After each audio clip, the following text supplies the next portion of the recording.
Bonjour à tous. Donc, un grand merci au comité scientifique de la SFR d'avoir sélectionné ce travail donc, portant sur l'identification de l'accumulation de variants génétiques pouvant expliquer le risque de lymphome au cours de la maladie de Sjögren. Donc, vous le savez, il existe un surrisque de lymphome au cours des maladies auto-immunes et la maladie de Sjögren est la maladie auto-immune au cours duquel ce risque est le plus important, 10 à 15 fois celui de la population générale. Or, on sait que cette présentation, donc ces lymphomes vont toucher 5 à 10% de nos patients atteints de maladie de Sjögren avec une présentation très stéréotypée des lymphomes B, principalement des lymphomes de bas grade, avec quelques présentations des diagnostics en lymphome B diffus à grandes cellules qui sont dans environ la moitié des cas des zones marginales transformées. Et au sein de ces lymphomes de bas grade, donc l'histologie zone marginale, et pas n'importe quelle zone marginale, la zone marginale associée aux muqueuses, faisant un tableau de lymphome du Malte. Et ce Malte, il va toucher, dans près de la moitié des cas, le tissu cible de la maladie auto-immune, c'est-à-dire les glandes salivaires. Et en fait, cette transformation lymphomateuse au cours de la maladie de Sjögren, c'est vraiment un processus multi-étapes, et ce qui en fait tout l'intérêt scientifique, c'est de bien comprendre que ce qui va se passer, ça va être la transformation d'un clone B autoréactif qui, de fait de différents événements qu'on va revoir rapidement ici, va acquérir des propriétés et échapper complètement à tout contrôle et voler vers une forme lymphomateuse. Donc ces processus qui vont faire évoluer ce clone B autoréactif, principalement des B facteurs rhumatoïdes, vers une transformation lymphomateuse, ils sont nombreux. Il peut y avoir l'impact de certaines cytokines, notamment la cytokine BAF, certains centres, la présence de centres germinatifs qui vont nourrir les B autoréactifs par l'apport de complexes humains, et des mutations. Les mutations, elles peuvent être germinales et somatiques, et nous, on s'était intéressé il y a quelques années à une mutation qui va impacter la protéine A20, qui est une protéine importante pour le contrôle de la voie NF-κB. Et ce qu'on avait pu montrer, c'est qu'il pouvait exister des mutations soit somatiques, ce qui est bien connu en cancérologie, de cette protéine A20 dans les B lymphomateux, mais également des polymorphismes génétiques, donc portés. Elles sont germinales, donc elles sont portées par toutes les cellules de l'organisme et elles vont aboutir à une perte de défaut. Et dans une situation de stimulation antigénique chronique, cette petite perte de défaut pourrait favoriser l'évolution vers un B lymphomateux. Et finalement, quand on sort de notre domaine de l'auto-immunité et qu'on s'intéresse à ce que font les oncologues, et notamment dans le domaine de la lymphomagénèse de la zone marginale, on retrouve exactement ce process. Ce qui rend un B lymphomateux zone marginale, c'est ce processus multi-étapes où il va y avoir deux événements clés. La stimulation antigénique chronique, donc dans le cas du Sjögren, on a une stimulation antigénique chronique par les complexes humains, et l'accumulation de variants génétiques qui peuvent être somatiques ou germinaux, et sur des voies clés que je vous ai représentées ici sur cette figure, notamment sur la voie du BCR et la voie NF-κB.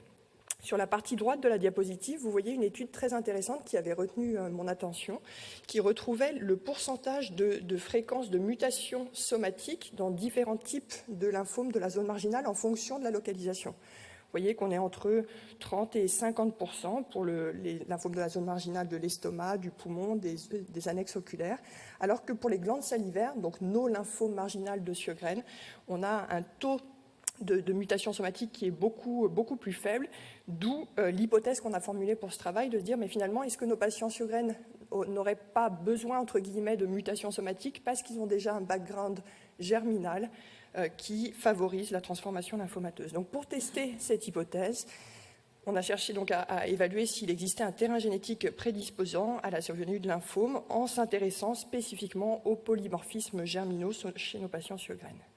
Pour cela, on a pu réaliser un travail en whole exome sequencing, donc le séquençage de tout l'exome qui a été fait en collaboration avec l'Institut Imagine, dans lequel on a inclus 41 patients Sjögren avec lymphome, nos cas, 46 patients Sjögren sans lymphome, les contrôles, et qui étaient issus de deux cohortes, la cohorte multicentrique ACES et la cohorte locale Paris-Saclay, avec des analyses de contrôle qualité et de PCA, compte tenu de l'importance de la prise en compte de la PCA, donc l'origine ethnique, génétique, pour prendre en compte le nombre de variants. On a fait deux stratégies d'analyse et j'insisterai principalement sur la seconde. La première, c'était une analyse gène par gène, où on va s'intéresser à tous les gènes différentiellement mutés entre nos cas et nos contrôles.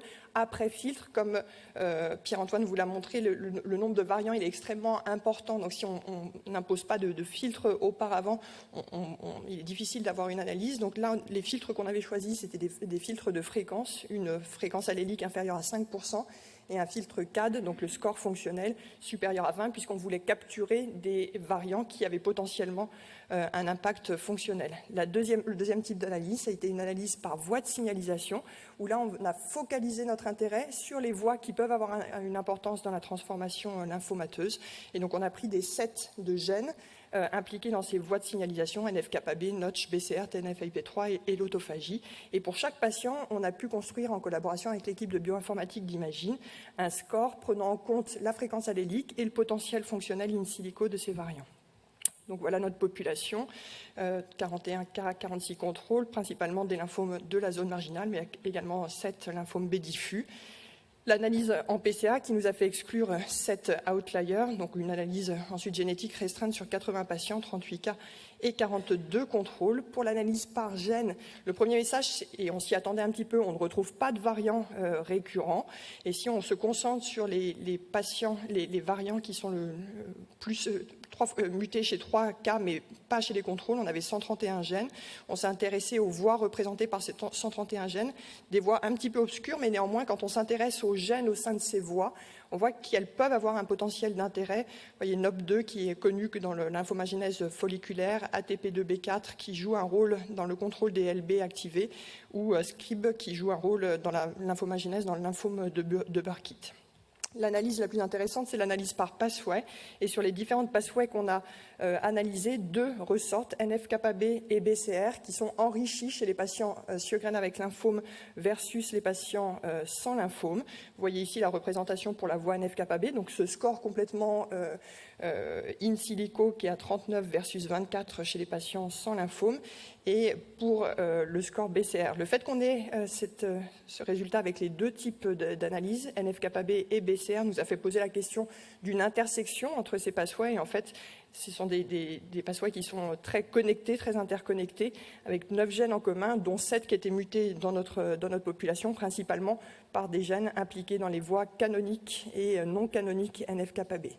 Donc la question qui reste maintenant à soulever, c'est de l'impact fonctionnel réel de ces variants, puisque là, toute l'analyse est une analyse in silico. Dans la mesure où les combinaisons de variants retrouvées chez chaque patient sont différentes d'un patient à l'autre, on ne pouvait pas reproduire tous les modèles, mais on a décidé de retourner directement aux patients. Donc on a reprélevé l'ensemble des patients qui ont participé à ce Wall Exome, et on est en train de tester s'il y a une corrélation entre le test d'activation NF-κB et les mesures génétiques qu'on a pu effectuer chez nos patients. Donc en résumé, ce travail apporte des éléments en faveur d'une prédisposition germinale à l'échappement lymphomateux chez nos patients, notamment par un enrichissement de variants sur la voie NF-κB, avec une confirmation fonctionnelle qui est en cours. Et je tiens à remercier l'ensemble de l'équipe, et tout principalement l'ASFR qui m'a soutenu pour ce travail à Imagine, et l'équipe de Sylvain Latour qui m'a accueilli à l'Institut Imagine. Merci beaucoup Gaëtan, on attend pour une. J'ai une toute petite question sur ton analyse des variants rares. Quelle analyse statistique tu as fait pour comparer la fréquence chez les cas et les contrôles? Alors, on a tout fait en exploratoire, donc il n'y a pas eu sur l'analyse en variants rares de correction, et notamment quand on voit les pathways enrichis entre cas et contrôle, il n'y avait aucune pathway qui ressortait à partir du moment où on appliquait une correction des tests multiples. Alors, on en discutera plus tard, mais en fait, maintenant, tu as différentes méthodes qui te permettent, parce qu'en fait, dans les pathways, tes variants peuvent avoir soit un effet bénéfique, soit bénéfique, et soit le gène peut être positif ou avoir un impact délétère. Et maintenant, il y a des méthodes qui sont faites pour justement prendre en compte le up et travailler dans les pathways qui sont intéressantes et qui pourraient être utilisées. Merci. Une deuxième question rapide. Merci Gaëtan. Est-ce que tu as vu qu'il y avait une utilisation préférentielle ou des variants dans des gènes impliqués dans l'utilisation préférentielle IGVH ou Alors ça, RAG? c'est un autre travail qu'on a essayé de mettre en parallèle. Là, comme on est sur l'exome, on n'a pas le transcrit, donc on n'a pas l'analyse BCR sur ce travail. On a un travail en parallèle, notamment sur le facteur rhumatoïde et le séquençage du facteur rhumatoïde, où on retrouve certains usages BCR plus associés au risque de lymphome. C'est un autre travail. Merci beaucoup.